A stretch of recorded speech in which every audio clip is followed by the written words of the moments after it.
During the last couple of weeks, we've been talking about methods of integration, and during the past week or so, we've been discussing section 7.1, the method of substitution. As a result of those discussions, we've added two new formulas to the list. One is the integral of the tangent of x is minus the natural log of the absolute value of the cosine of x plus c. The other is that the indefinite integral of 1 over a squared plus x squared, where a is a constant, is 1 over a arctangent of x over a plus c. And notice that when a is 1, this reduces to be the formula for the arctangent that we've seen before. Generally, when confronting a new indefinite or indefinite integral, if we don't recognize this from the list, we try some algebraic simplification or manipulation.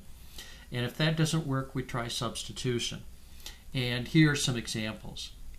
In this first example, we might let u be the sine of x. In the second example, we might let u be x to the third plus 5.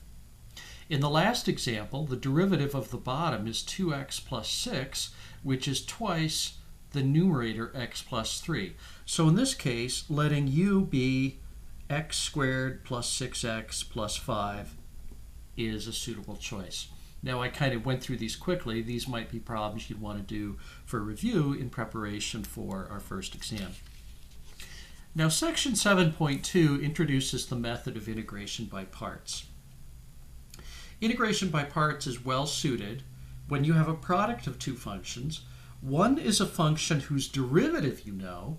We know the derivative of the natural log of x. We know the derivative of the arctangent or the sine of x. And the other function is a function whose derivative you can easily compute. Now, be careful. We know how to compute the derivative of the natural log of x, but not its antiderivative. Check that on the list. We know how to compute the derivative of the arctangent, but the antiderivative of arctangent is not on the list. And the method of substitution arises from looking at the product rule from Calc 1. If we take the derivative of u times v prime, where u and v are functions of x, we know by the product rule that it's u prime times v plus u times v prime. If we integrate each side of this equation, the antiderivative of uv prime is just uv, and then we have the indefinite integral of u prime of x v of x plus the integral of u of x v prime of x dx. If we manipulate this a little bit more, we have the integral of u of x times v prime of x equals u of x times v of x minus the integral of u prime of x times v of x. This is a good formula to memorize. So notice how, if we have an integral of a product with a function, we can easily differentiate, and v prime of x, we can anti-differentiate. We can use this formula. Notice how the prime moves over to u and the v prime disappears. Hopefully, this integral will be easier to compute. And if so, we're done. So integration by parts uses this formula and requires us to compute a second integral, one that's different from the one we started with.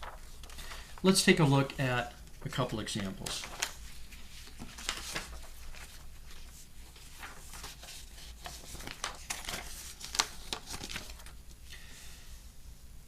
The integral of x times the natural log of x. We know how to differentiate anti-differentiate x easily. We know how to differentiate the natural log of x. The function that you know how to differentiate becomes your u. The function you know how to anti-differentiate becomes your x in this case.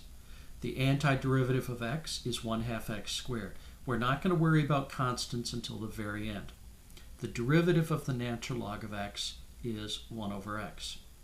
So the integration by parts formula says we want to take u of x times v of x, which is natural log of x times 1/2 x squared, and subtract from that the integral of u prime v. So 1 over x times v, 1/2 x squared times 1 over x. Now, always look to see if you can simplify this. Don't try any substitution or anything like that. Simplify first. 1/2 x squared times 1 over x reduces to be 1/2 x, and we can pull the 1/2 outside the integral sign.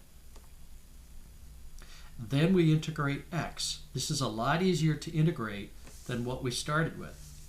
We integrate x, we get 1/2 x squared, but there was a 1/2 out in front, so that becomes 1/4 x squared plus c. We could check this answer, and it would require using the product rule. And if you take the derivative, you get 1/2 x, you'd use the product rule here, plus the natural log of x times x minus, differentiate this, you get 1/2 x. And notice how this simplifies to be just x natural log of x. The method of substitution was in essence the chain rule in reverse. The method of integration by parts, this section, is really the product rule in reverse. Let's try a definite integral. Now in this case, we have x times the sine of x. We can differentiate or anti-differentiate x just as easily, one or the other. And the same thing is true of the sine of x. But many times, if we have x times the sine or x times the cosine, it makes sense to let u be x and to let v prime be the sine of x. I'll explain why in a moment. So u is x, its derivative is 1. V prime is the sine of x, its antiderivative is minus cosine of x. So now we jump to the integration by parts formula. U times v, which is min of x, x cosine of x, minus the integral of v, which is minus cosine of x, times u prime, which is a 1. Now it's really easy to lose negative signs here, so let's simplify it the next step. Minus x cosine of x plus, these guys will cancel out, and we'll have the integral of cosine of x, which is just sine of x. Now at the very end, we plug our endpoints in. When we plug 0 in for x, we get a 0 here and a 0 here. If we plug pi over 2 in here, the cosine of pi over 2 is 0. The sine of pi over 2 is 1. And we're done. Now, if we had chosen u to be sine of x and v prime to be x, we wouldn't get a second integral. That would be easier. It's very important doing integration by parts that the new integral you get is always easier than the first. So looking back at the integration by parts formula, when you apply this formula, you always want this to be at least as easy as you started with, hopefully easier. What I would like for you to do in preparation for class is to compute the integral of x e to the x. Okay, x equals x e to the x from 0 up to x equals 1. Then I would like for you to compute the indefinite integral of the arctangent of x dx. Again, the definite integral of x e to the x and the integral of arctangent of x. Just forget all this stuff over here. It's just my old scratch work. Okay?